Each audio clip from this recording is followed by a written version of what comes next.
नबी पाक सल्लल्लाहु अलैहि वसल्लम ने क्या फरमाया कि ऐ लोगों सुनो, जिसकी 3 बच्चियां हो उन्हें पाल कर उनका घर वाला बना दे वो जन्नती है। हज़रत आयशा फरमाती हैं या रसूल अल्लाह, जिसकी 2 बच्चियां हो नबी पाक ने फरमाया वो भी जन्नती है। फिर फरमाती हैं या रसूल अल्लाह, जिसकी 1 बच्ची हो नबी पाक ने फरमाया सुनो, अल्लाह की बारगाह में कोई कमी नहीं है। तो ऐ मेरे अजीजों, जिस दौर में बच्चियों को दफन किया जाता था, जिस दौर में बच्चियों की पैदाइश को आर समझा जाता था, अपने लिए बेइज्जती का सामान समझा जाता था, उसी दौर में नबी पाक ने बच्चियों को जन्नत में जाने का जरिया बना दिया। सुभान अल्लाह। तो मेरे अजीजों, आज जो हमें मुआशरे में हमारे लिए जो अच्छा पैगाम मिला है, आज जो औरतों को वकार मिला है, इज्जत मिली है, वो नबी पाक सल्लल्लाहु अलैहि वसल्लम के कदमों से मिली है। मेरे अजीजों, साथ ही में शादी ही के मौके पर बहुत सारे लोग दुआ कराने के लिए भी आते हैं कि हुजूर दुआ कर दीजिए हमारे बच्चों की तालीम के लिए, बच्चों की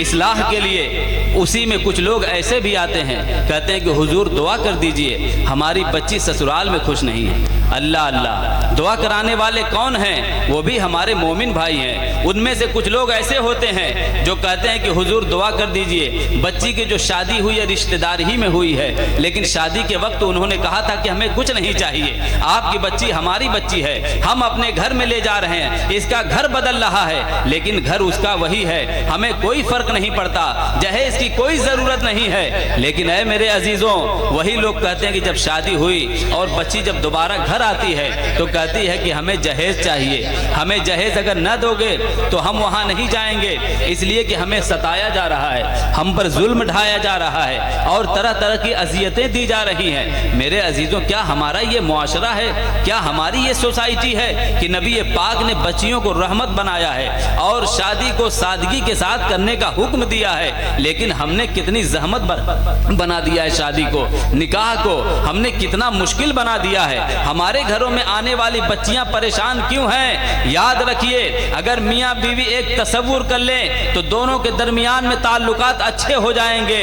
बीवी ये सोच ले कि अगर मेरा शौहर पसीना बहा रहा है तो ये मेरे लिए कर रहा है, मेरे बच्चों के लिए कर रहा है, हमारी परवरिश के लिए कर रहा है, अगर ये दूर दराज का सफर कर रहा है तो भी ये हमारे ही लिए कर रहा है, अपने बाल बच्चों के लिए कर रहा है। और शौहर ये सोच ले कि ये बीवी जो मेरी आई है अपने सगे माँ बाप भाई बहन को छोड़कर मेरे घर को बसाने के लिए आई है। यकीनन ये फिक्र हमारे घरों में पैदा हो जाए तो हमारा घर भी अमन का गहवारा बन जाएगा। और साथ में याद रखिए कि हमारे सोसाइटी में ये माहौल नहीं होना चाहिए कि हम शादी में जहेज का डिमांड करें या जहेज के मामलात रखें। इस तरह की कभी भी हरकत नहीं होनी चाहिए। ये हमारा तरीका कहाँ से आ गया? हमने कितना मुश्किल बना दिया है।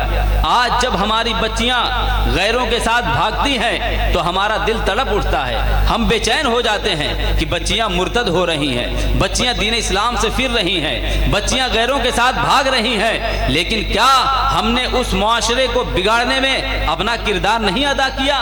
क्या हमने शादी को बहुत ज्यादा परेशान कुन नहीं बना दिया? जिसके वहां 4 बच्ची पैदा हो जाती है या 2 बच्ची पैदा हो जाती है, बाप का जीना दुश्वार हो जाता है, उसकी आंखों से नींद गायब हो जाती है, बगैर उम्र के उसके चेहरे पे झुर्रियां पड़ने लगती हैं, उसके बाल सफेद होने लगते हैं कि अब मेरा क्या होगा, अब इनकी शादी में कैसे करूंगा। इसलिए कि निकाह की तकरीब तो इतनी सादगी के साथ है, एक आलिम साहब आए, 2 गवाह मौजूद हो, निकाह हो जाएगा। मस्जिद में निकाह करो। नबी पाक ने वाज़े तौर पर फरमाया कि निकाह को ऐलान के साथ करो और निकाह मस्जिद में करो।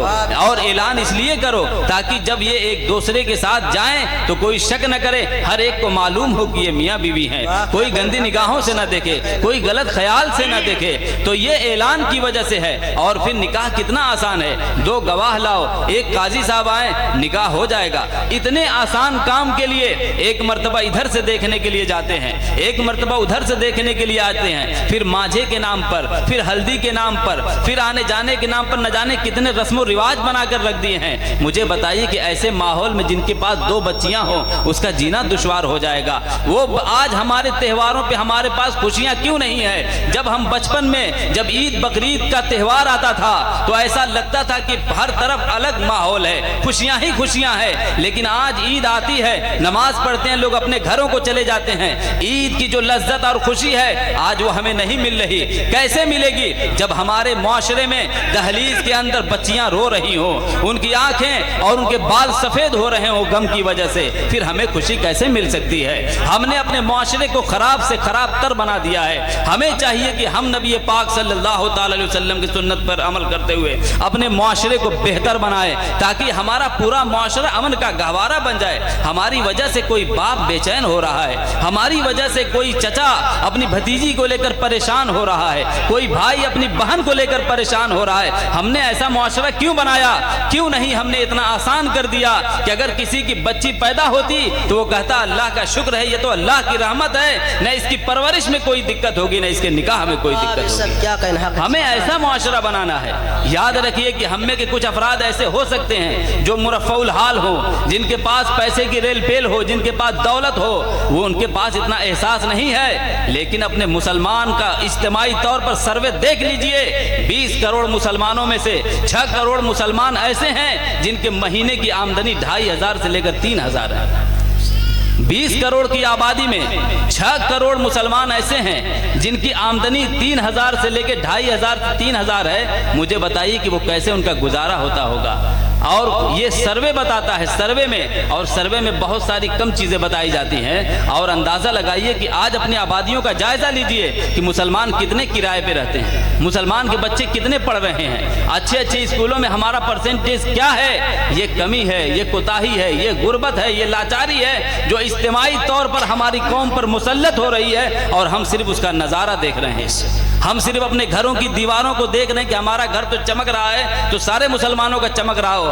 अल्लाह अल्लाह, ऐसा नहीं है। हम मस्जिद के इमाम हैं, हमसे अमीर भी मुसाफा करते हैं, गरीब भी मुसाफा करते हैं। हमारे सामने अमीर भी अपनी फरियाद लेकर आते हैं, गरीब भी लेकर आते हैं। हम खूब अच्छी तरह जानते हैं कि हमारा मुआशरा किधर जा रहा है, हमारे लोग किधर जा रहे हैं, किस तरह के गुर्बत के माहौल में वो जी रहे हैं। याद रखिए उनके आंखों से नींद गायब हो चुकी है हमारे गलत हरकतों की वजह से, गलत रस्मों रिवाज की वजह से। हमें चाहिए कि हम अपने रिवाज को बदल डालें, अपने मामलात को बदल डालें, सिर्फ 5 और 10 लोगों को ले जाकर निकाह कर लें। याद रखिए इतनी बरकत होगी कि परवरदिगार आलम बच्चों को भी सेहत तंदुरुस्त रखेगा और मुआशरे को भी सेहत तंदुरुस्त बना देगा।